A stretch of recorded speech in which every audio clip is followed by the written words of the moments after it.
નમસ્કાર મિત્રો, મલતાફ લાખાણી નીલકંઠ વિદ્યાપીઠ તળાજાની YouTube ચેનલમાં તમારું હાર્દિક સ્વાગત છે. વિદ્યાર્થી મિત્રો, ધોરણ 11 સાયન્સ અને કેમિકલ બોન્ડિંગ ના લાસ્ટ લેક્ચરની અંદર આપણે સિગ્મા બંધ અને પાઇ બંધ જે છે તે ડિટેલ ચર્ચા કરી. આજે આપણે સિગ્મા બંધ અને પાઇ બંધના તફાવતના કેટલાક મુદ્દા જોવાના છે, કારણ કે ઘણા એવા તફાવત છે કે જે બે બંધને અલગ પાડે છે, બરાબર? અને આ બે બંધને યાદ રાખવા માટે બહુ સરળ પડે છે આ તફાવતના મુદ્દા. એટલા માટે જે છે આપણે સિગ્મા બંધ અને પાઇ બંધના તફાવતના મુદ્દા જોઈશું. સિગ્મા બંધની અંદર પહેલો તો એની વ્યાખ્યા કરીએ આપણે, તો આપણે કહી શકીએ કે અંતર કેન્દ્રીય અક્ષ ઉપર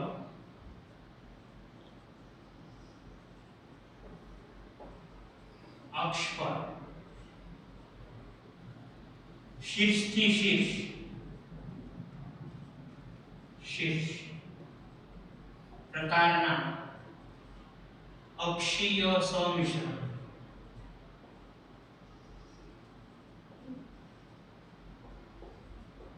સિગ્મા બંધ કહે છે, બરાબર છે? આની માટે જે છે પહેલો મુદ્દો લઈએ તો હું કહી શકીએ કે ભાઈ અંતર કેન્દ્રીય અક્ષની બહાર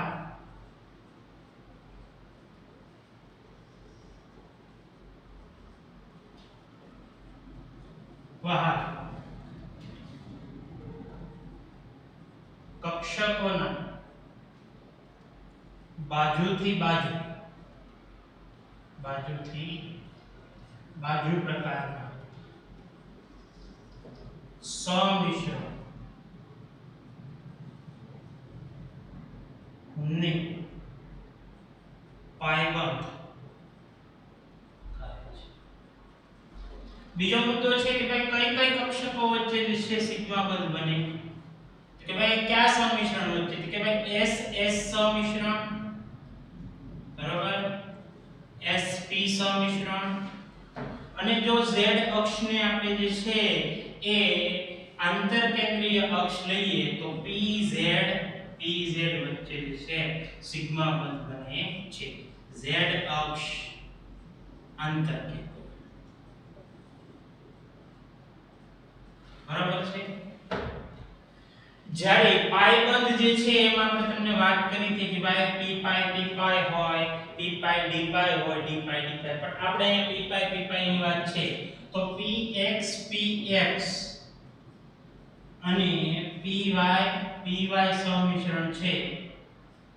જો z અક્ષ આંતર કેન્દ્રીય અક્ષ એવી હોય આંતર, બરાબર છે?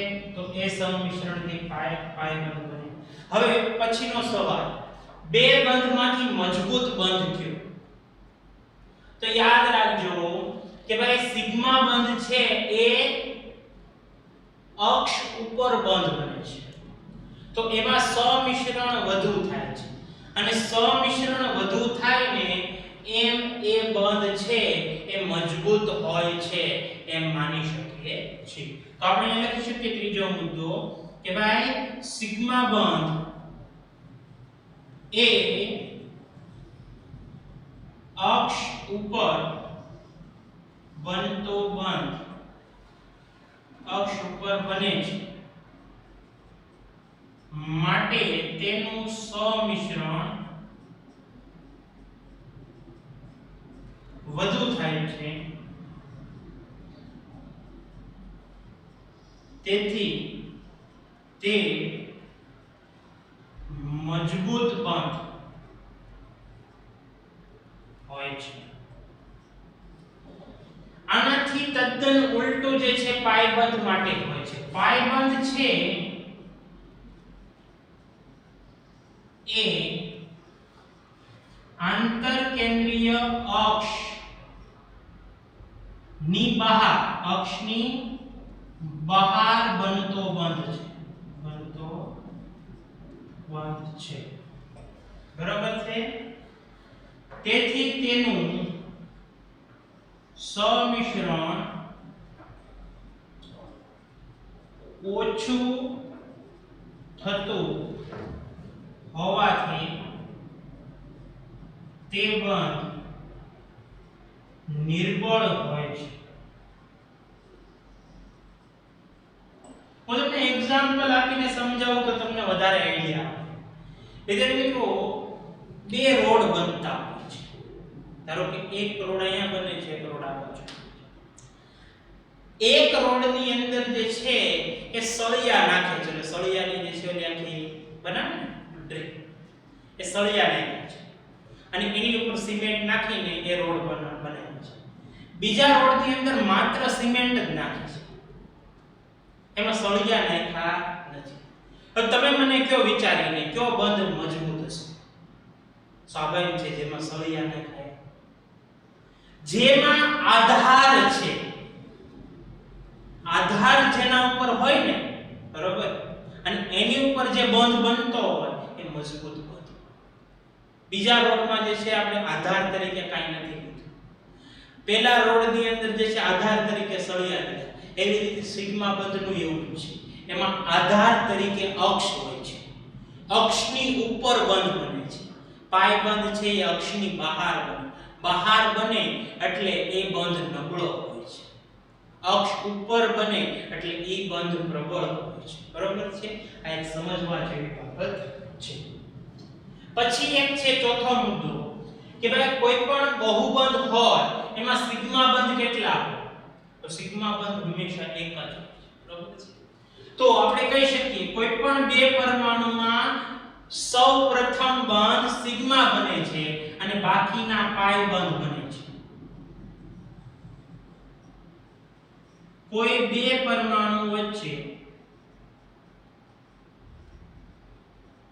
સૌપ્રથમ સિગ્મા બંધ બને છે. બરાબર છે? પછી અહીંયા આપણે લખી શકીએ કે ભાઈ સિગ્મા બંધ સિવાયના બંધ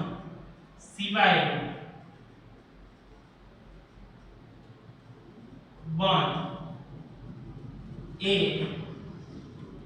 પાય બંધ હોય. જો હું તમને એક્ઝામ્પલ થી સમજાવું તો તમને આઈડિયા આવે. વિદ્યાર્થી મિત્રો, O2 ની જ આપણે હમણાં વાત કરી. O2 ને આપણે દર્શાવીએ તો કેમ દર્શાવીએ? ઓક્સિજન ડબલ બોન્ડ ઓક્સિજન લખીએ કે નહીં? લૂઈસ સ્ટ્રક્ચર આપણને આવડે છે. તો યાદ રાખવાનું કે ભાઈ પેલો જે બંધ હોય ને એ સિગ્મા છે, બાકીનો જે બંધ વધ્યો હોય ને બધા બંધને આપણે પાય કહીએ. તો આમાં એક સિગ્મા થયો અને એક પાય થયો. બરાબર છે વિદ્યાર્થી? હું N2 ની વાત કરું, નાઇટ્રોજન. આપણે જાણીએ કે ભાઈ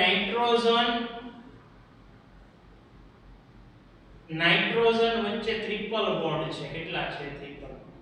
તો હંમેશા યાદ રાખવાનું પહેલો બંધ સિગ્મા જ બને, બાકીના જેટલા હોય આ બે બંધ છે એ કેવા કહેવાશે? પાય. તો આપણે કહી શકીએ કે ભાઈ એક સિગ્મા અને બે પાય. બરોબર છે?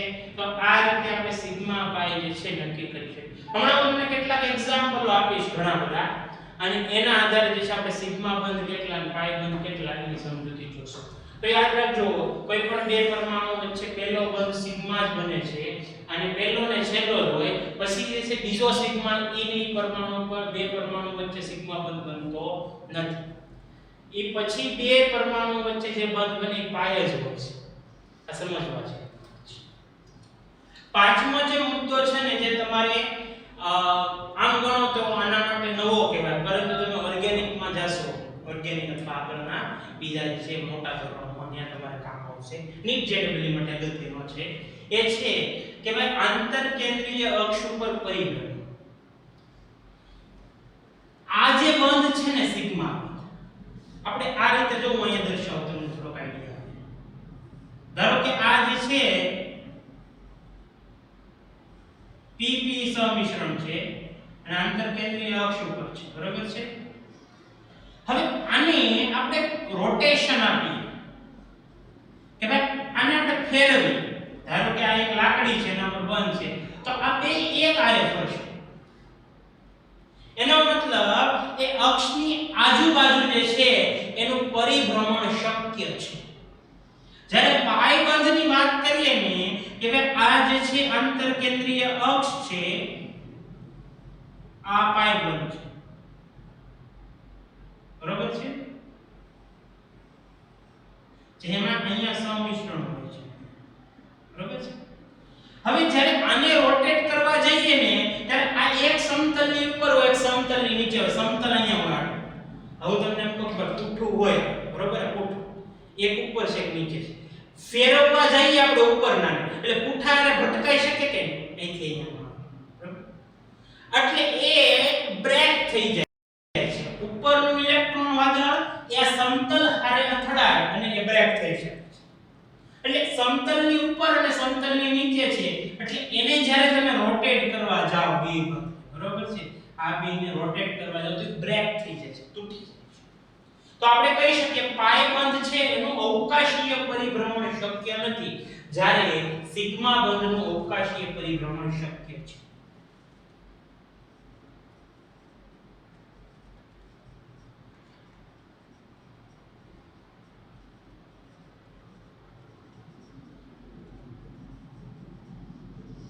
શક્ય છે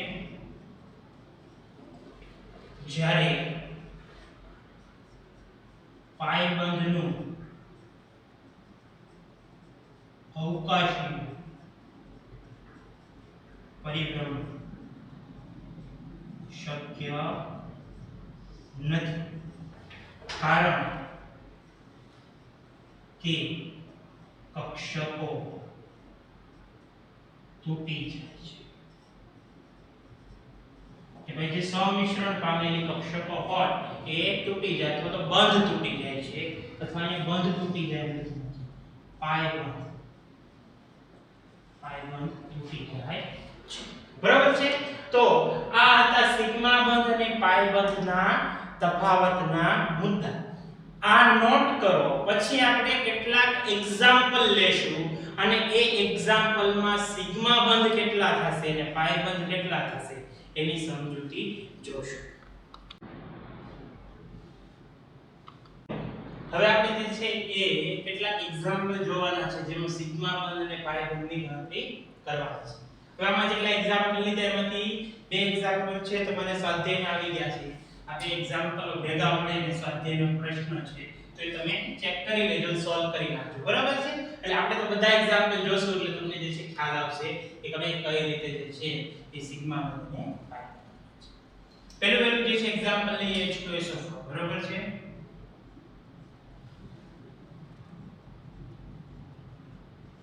બધાને મિત્રો H2SO4 છે એનું સ્ટ્રક્ચર દોરીએ ને તમને લુઈસ સ્ટ્રક્ચર પાછું આવડતું હોવું જોઈએ।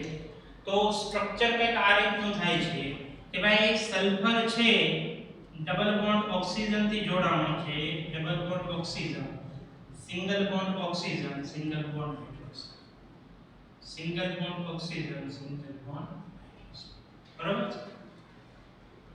હવે અહીંયા તમે જોવો ને ધ્યાનથી તો કે ભાઈ સિગ્મા બંધ કેટલા છે કે ભાઈ એકલ બંધ હોય ને એ સિગ્મા, બરાબર છે, એક બંધ સિવાયના બંધ હોય ને એ પાઈ બંધ। તો અહીંયા જુઓ 1 2 3 4 આ ચાર એક બંધ થયા, ઉપરાંત આમાં એક એક બંધ લઈ લઈએ એટલે 5 અને 6। તો અહીંયા જે સિગ્મા બંધ છે વિદ્યાર્થી મિત્રો એ કેટલા થશે તો કે ભાઈ જોઈએ કે સિગ્મા બંધ 6 બરાબર। પાઈ બંધ કેટલા છે તો ડબલ બોન્ડ છે એમાં એક પાઈ બંધ છે અને આમાં એક પાઈ બંધ છે એટલે પાઈ બંધ 2 થયા, કેટલા થયા,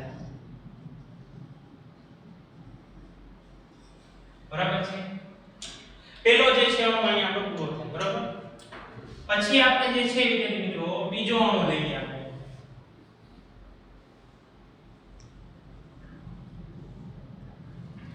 કયો છે O3 ઓઝોન। ઓઝોન નું સ્ટ્રક્ચર જોઈએ તો આપણે જે છે ભણી ગયા છે કે ભાઈ એક બાજુ ડબલ બોન્ડ છે, એક બાજુ કેવું છે સિંગલ બોન્ડ છે, બરાબર છે। તો આપણે અહીંયા જોઈને જ કહી દઈએ કે ભાઈ આ સિગ્મા બંધ છે, આમાં એક સિગ્મા છે અને એક પાઈ છે કે ભાઈ સિગ્મા બંધ કેટલા થયા કે ભાઈ સિગ્મા બંધ જે છે એ 2 થશે અને પાઈ બંધ કેટલા થયા કે ભાઈ પાઈ બંધ છે એ 1, બરાબર છે વિદ્યાર્થી મિત્રો। ત્રીજું સ્ટ્રક્ચર લઈએ અહીંયા આપણે કયો છે C2H2 એટલે મિત્રો આનું નામ છે એસિટિલિન કયો અથવા તો જે છે એ ઇથિલિન કયો તો પણ ચાલે આનું બીજું નામ છે એ ઇથિલિન સોરી ઇથાઇલ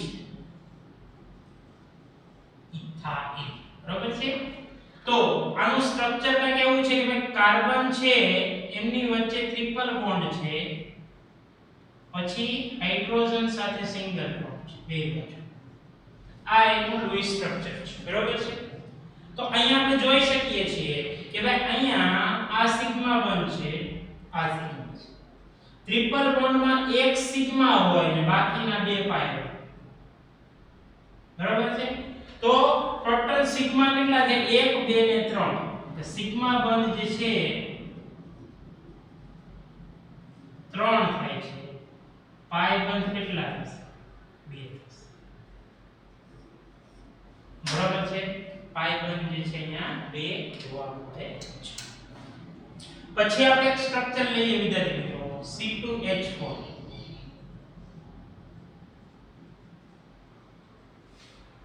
આ જે છે ઇથિન છે વિદ્યાર્થી મિત્રો કોણ છે ઇથિન આલ્કેન સમૂહ જેમાં કાર્બન ડબલ બોન્ડ કાર્બન છે અને બે હાઇડ્રોજન જે છે અહીંયા જોડાયેલા છે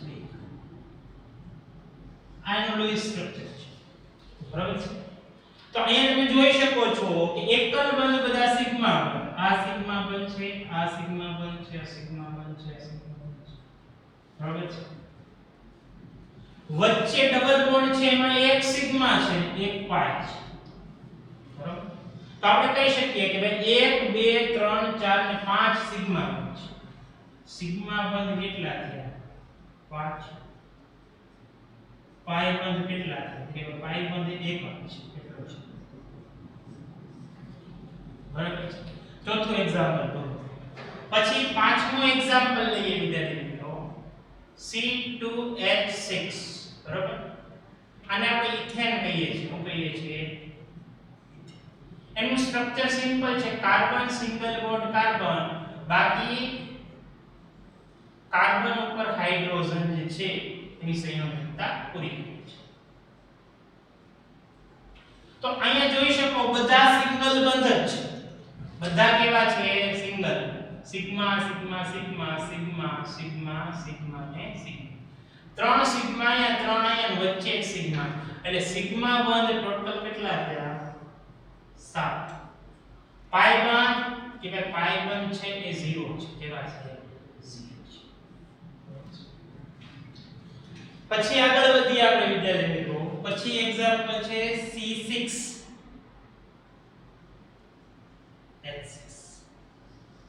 આ છે બેન્ઝીન છે વિદ્યાર્થી બેન્ઝીન નું સ્ટ્રક્ચર ઘણાને ખબર હશે કે ભાઈ એનું જે સ્ટ્રક્ચર છે એ કંઈક આ રીતનું આપણે જે છે ભણેલા છે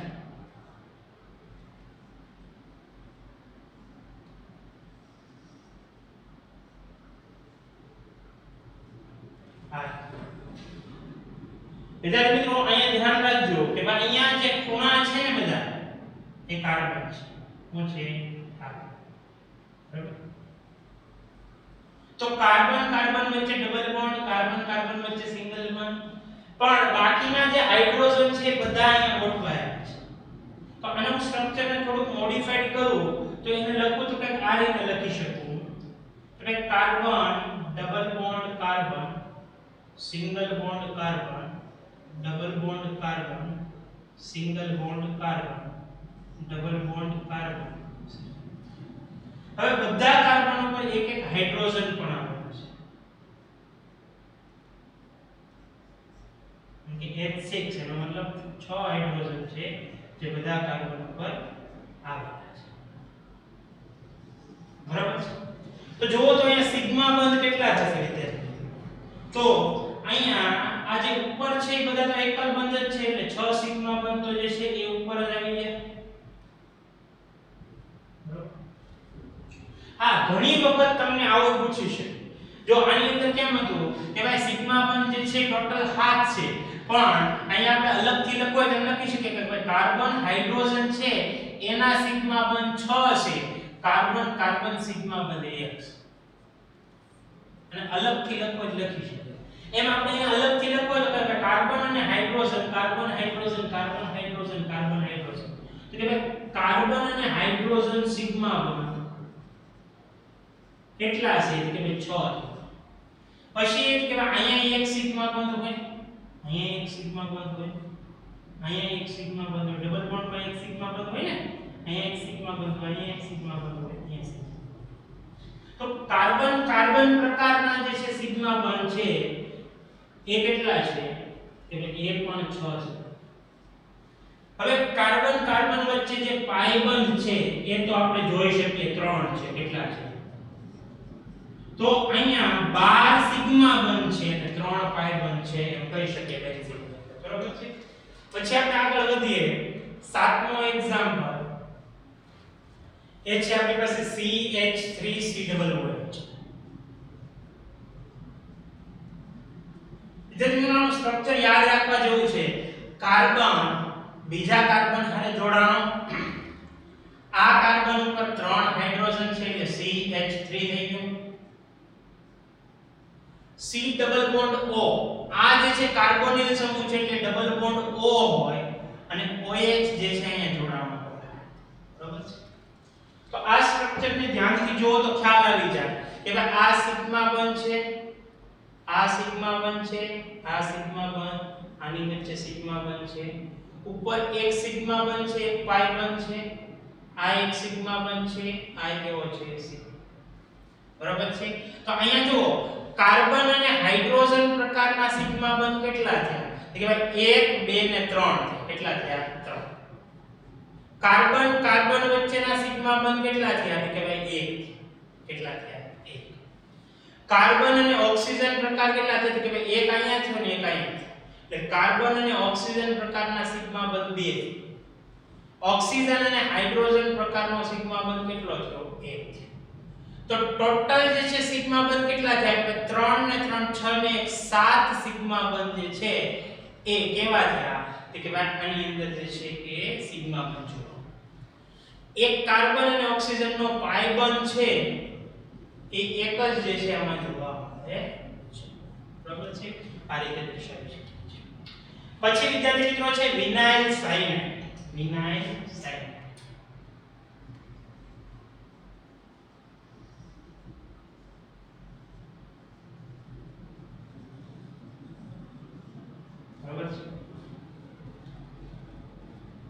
વિનાઇલ સાયનાઇડ નું સૂત્ર જે છે એ યાદ રાખજો CH2 double bond CH CN.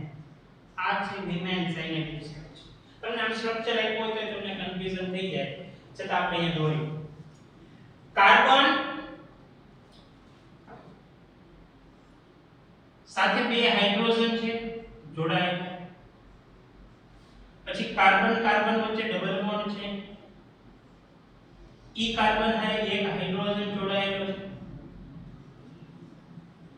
અને એક જે છે સાયનાઇડ જોડાણો છે. દરેક એકનું જોડાણો છે. હવે સાયનાઇડ ની અંદર યાદ રાખજો કાર્બન અને નાઇટ્રોજન વચ્ચે ટ્રિપલ બોન્ડ હોય છે. ટ્રિપલ બોન્ડ આ એક સમજવા જેવી. આપણને એમ લાગે કે ભાઈ એક બોન્ડ લખી નાખી હાલે, પણ કાર્બન અને નાઇટ્રોજન વચ્ચે ટ્રિપલ બોન્ડ હોય છે. એ સમજવા જેવી બાબત છે.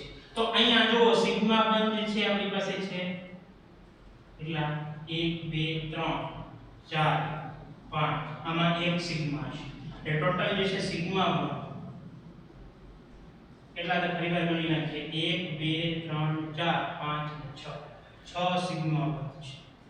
પાઈ બંધ કેટલા થશે કે આમાં એક પાઈ બંધ છે, આની અંદર 2 પાઈ બંધ છે. બરોબર છે. તો અહીંયા પાઈ બંધ ટોટલ કેટલા થશે 3. તો આ તો વિનાઇલ સાયનાઇડ. બરોબર. હજી એક આપણી પાસે છે C2CN4. બરોબર.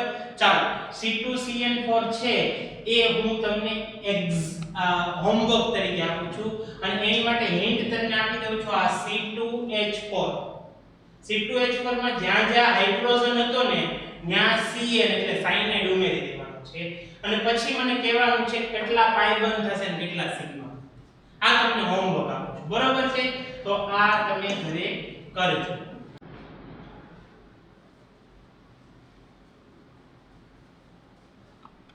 વિદ્યાર્થી મિત્રો, સ્વાધ્યાયનો એક એક્ઝામ્પલ છે સિગ્મા બંધ પાઈ બંધ ને લગતો, એ જોઈ લઈએ આપણે.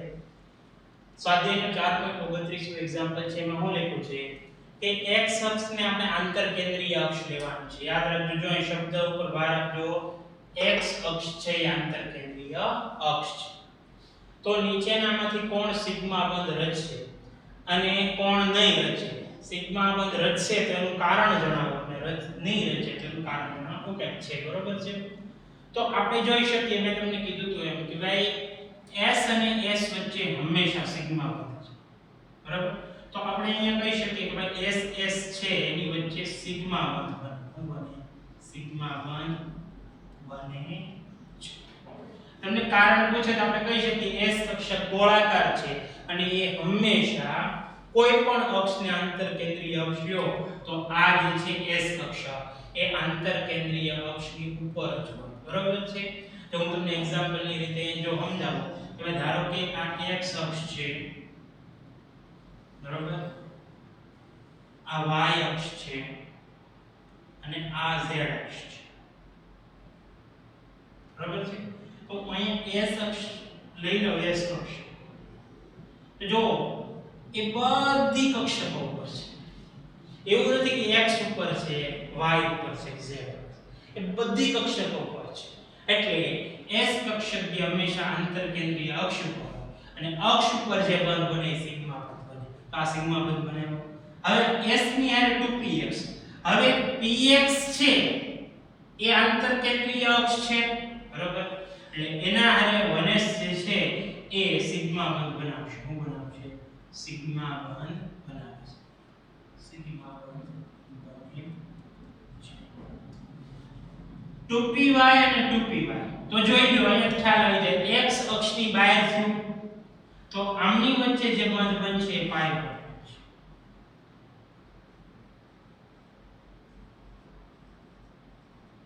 સિગ્મા બંધ બનતો નથી કારણ કે એ આંતરકેન્દ્રીય અક્ષની બહાર સંમિશ્રણ પામે છે. એમ તમે કારણ લખી શકો છો. 1s અને 2s ss વચ્ચે હંમેશા સિગ્મા બંધ બને. સિગ્મા બંધ બને. તો તમે અહીંયા જે છે કહી શકો છો કે કોની વચ્ચે સિગ્મા બંધ બને છે અને કોની વચ્ચે પાઈ બંધ બને છે, એ તમે આસાનીથી કહી શકો. મિત્રો હવે જે છે આપણે વાત કરવાની છે એ ક્વેશ્ચન છે VBT ની મર્યાદા. ચાલો, બરાબર છે? હવે વિદ્યાર્થી મિત્રો, હું એક એક્ઝામ્પલની રીતથી તમને સમજાવીશ જેથી કરીને તમે VBT ને સારી રીતે સમજી શકો. એક્ઝામ્પલ લેશ હું અહીંયા CH4. CH4 ને આપણે મિથેન કહીએ છીએ. શું કહીએ છીએ? મધ્યસ્થ પરમાણુ કયો છે? કાર્બન છે. એટલે કાર્બન છે એનો પરમાણુ ક્રમાંક 6 છે. કેટલો છે? 6, બરાબર? ઇલેક્ટ્રોન રચના કેટલી થાય કે ભાઈ હિલિયમ 4 2s2 2p2. હવે 2p2 છે એને આપણે જે છે વિભાજન કરીએ કે 2px 2py અને 2pz. આની ઉપર એક આવશે, આની ઉપર એક આવશે, આની ઉપર એનો મતલબ આપણે દર્શાવી શકીએ કે ભાઈ s છે એ પૂર્ણ ભરાયેલું છે અને આ બે જે છે એ અર્ધ પૂર્ણ ભરાયેલું છે અને z ખાલી છે, બરાબર? પણ તમે જોશો ને ધ્યાનથી કે ભાઈ કાર્બન તો 4 બંધ બનાવે છે CH4 અને અહીંયા જુઓ તો કે ભાઈ બે જ કક્ષક ખાલી છે, મતલબ બે જ બંધ બને. તો એવું પોસિબલ ન થાય કે આમાં બે કક્ષક ખાલી છે, બે બંધ બનવા જોઈએ. અહીંયા તો 4 બંધ બને. તો અહીંયા એક જે છે એ કોન્સેપ્ટ ઉમેરાય છે જેને કહેવાય છે ઉત્તેજિત અવસ્થા. કે ભાઈ નીચી ઊર્જા ધરાવતી કક્ષકમાંથી એની બાજુમાં રહેલી ઊંચી ઊર્જા ધરાવતી કક્ષકમાં ઇલેક્ટ્રોન છે દાખલ થાય તો આને કહેવાય ઉત્તેજિત અવસ્થા. શું કહેવાય? ઉત્તેજિત અવસ્થા. કે ભાઈ જ્યારે બંધ બનાવવા જાય ત્યારે પરમાણુઓ એવી પોસિબિલિટીમાં રહે છે કે જે ઉત્તેજિત અવસ્થામાં જઈ શકે અને વધુમાં વધુ બંધ બનાવી શકે. તો અહીંયા આ કાર્બનનો એક ઇલેક્ટ્રોન 2s નો એક ઇલેક્ટ્રોન એ 2pz માં દાખલ થઈ જાય તો એને કહીએ છીએ ઉત્તેજિત અવસ્થા, જેને સ્ટાર વડે દર્શાવે. તો કાર્બનની ઉત્તેજિત અવસ્થાની ઇલેક્ટ્રોન રચના લખવી હોય તો કંઈક આવી થાય: હિલિયમ 4 2s1 2px1 2py1 અને 2pz. બરાબર છે? તો અહીંયા આની જે છે એ કઈ કક્ષક થાય કે ભાઈ s કક્ષક જે ગોળાકાર હોય, 2px કક્ષક જે ડંબેલ આકારે હોય, આની 2py કક્ષક જે ડંબેલ આકારે હોય. બરાબર? આની 2pz કક્ષક એ જેવી હોય ડંબેલ આકારે હોય. એવા બધામાં એક એક ઇલેક્ટ્રોન છે. બધામાં શું છે? એક એક ઇલેક્ટ્રોન જે છે એ આવેલો છે. બરાબર છે? તો થાશે હું કે ભાઈ આ કાર્બન છે એની ચાર કક્ષકો છે બંધ બનાવવા માટે રેડી. સામા પક્ષે હાઇડ્રોજન છે, આ હાઇડ્રોજન છે એની ચાર કક્ષકો છે. 1s1 પેલો હાઇડ્રોજન, 1s1 બીજો હાઇડ્રોજન, 1s1 ત્રીજો હાઇડ્રોજન, 1s1 તો આપણે એમ કહી શકીએ કે ભાઈ અહીંયા ચાર કાર્બનની કક્ષકો અને ચાર હાઇડ્રોજનની કક્ષકો એમની વચ્ચે સંમિશ્રણ થાય અને રાસાયણિક બંધ બને છે. વિદ્યાર્થી મિત્રો તમને ખ્યાલ હશે કે x કક્ષક છે અને y કક્ષક બે એકબીજાને લંબ હોય, y અને z એ લંબ હોય, x અને z લંબ. હું તમને સમજાવું. લંબ એટલે 90 ડિગ્રી. આ x અક્ષ છે આની, આને હું y લખું y. તો આ બે વચ્ચે જો કેટલો છે ખૂણો બને છે 90 ડિગ્રી બને છે. આને હું z લઈ લઉં આગળ પાછળ, એને હું કહી દઉં z.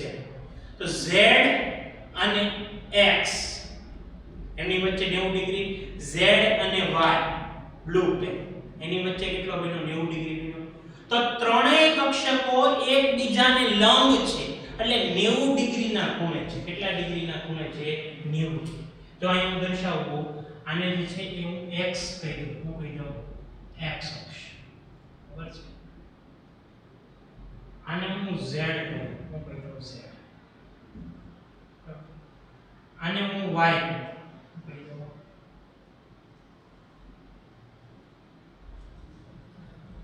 તો અહીંયા આ y અને z વચ્ચે જે ખૂણો બનશે ને વિદ્યાર્થી મિત્રો એ કેટલો થશે કે ભાઈ 90 ડિગ્રી થશે. આ x જે છે એની અને y ની વચ્ચે જે ખૂણો બનાવશો ને વિદ્યાર્થી મિત્રો એ 90 ડિગ્રી હશે. અને આ x અને z ની વચ્ચે જે ખૂણો બનાવશું એ પણ કેવો હશે? 90 ડિગ્રી હશે. એટલે ત્રણેય એકબીજાને કેવા હશે? 90 ડિગ્રી. ત્રણ 90 ડિગ્રીએ ગોઠવણી છે. 90 ડિગ્રી ઉપર જે છે ગોઠવાયેલી કક્ષકો આરે જે 1s1 કક્ષકો જોડાશે તો આ ત્રણ સંમિશ્રણથી ત્રણ બંધ બને છે. તો આ ત્રણ બંધ ક્યાં ક્યાં છે? હવે 2px અને 1s, 2py 1s, 2pz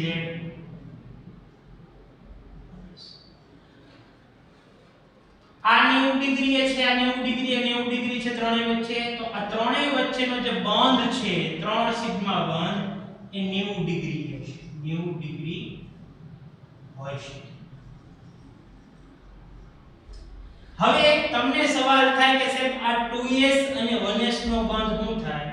તો વિદ્યાર્થી એમ કહે છે કે ભાઈ આ બે જે છે આંતરકેન્દ્રીય અક્ષ ઉપર છે અને એમની વચ્ચે ખૂણાની કઈ સમજૂતી ચોક્કસ સમજૂતી આપી શકીએ નહીં. તો આપણે કહી શકીએ 2s અને 1s વચ્ચે બનતા સિગ્મા બંધની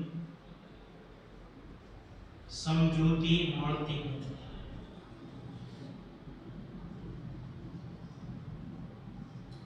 તો જો VBT એમ કહે છે કે ભાઈ 2px 2py અને 2pz આ ત્રણેય 90 ડિગ્રીએ છે, એટલે ત્રણ બંધ તો 90 ડિગ્રીના હોવા જ જોઈએ VBT. પણ વિદ્યાર્થી મિત્રો પ્રાયોગિક માહિતી એમ કહે છે, જો કઈ માહિતી? પ્રાયોગિક માહિતી હોય એ સાચી માહિતી હોય. પ્રાયોગિક માહિતી એમ કહે છે કે ભાઈ કાર્બન અને હાઇડ્રોજનના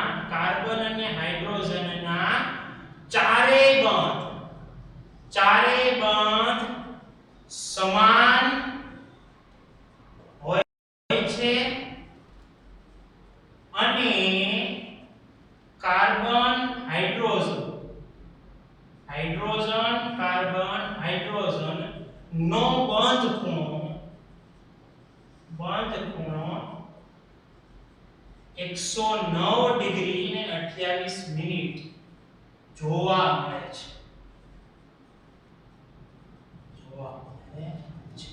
તો અહીંયા આપણે જોઈ શકીએ કે આ ત્રણ બંધ તો સમાન થાય, કારણ કે આની ઊર્જા હરખી હોય, આની ઊર્જા હરખી હોય, આની ઊર્જા હરખી હોય, આ ત્રણેયની ઊર્જા હરખી છે.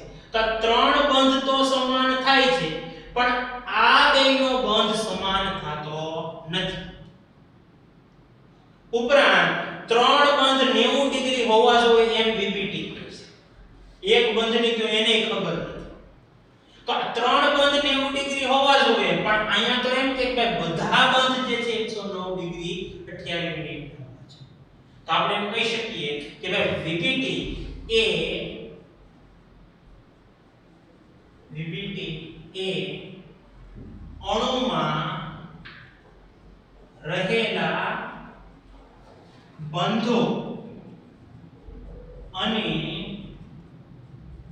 તેમની વચ્ચેના બંધ ખૂણાની સાચી સમજૂતી આપી શકતો નથી. બરાબર છે? એ માટે જે છે એ VBT ની થિયરી ફેલ ગણાય છે અને એ ખોટી પડે છે. આમાં બીજા એક્ઝામ્પલ તમે લઈ શકો, NH3 લઈ શકો, H2O લઈ શકો. NH3 ને H2O માં એમ કહે છે NH3 માં ત્રણ બંધ 90 ડિગ્રી ના થવા જોઈએ, પણ હકીકતે બધા બંધ જે છે એમાં 107 ડિગ્રી ના જોવા મળે છે. H2O ની અંદર વાત કરીએ તો આમાં બે બંધ જે છે 90 ડિગ્રી ના થવા જોઈએ, પણ એ બંને બંધ જે છે એ 104 ડિગ્રી પ્રાયોગિક જોવા મળે છે. તો ટૂંકમાં પ્રાયોગિક માહિતી અને સૈદ્ધાંતિક માહિતી વચ્ચે ઘણો બધો તફાવત જોવા મળે છે, જેથી આપણે કહી શકીએ VBT એ બંધ ખૂણાની સાચી માહિતી આપી શકતો નથી. વિદ્યાર્થી મિત્રો આજનો લેક્ચર આપણે અહીંયા સુધી રાખશું. Thank you.